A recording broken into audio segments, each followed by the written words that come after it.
Now, I will show you how to use this vending machine. First, choose your drink. I choose this one. It's 170 yen. Insert your money.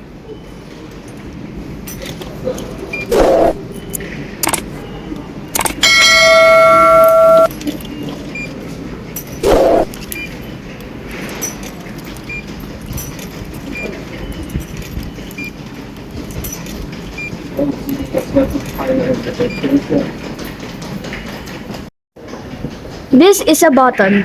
Press this.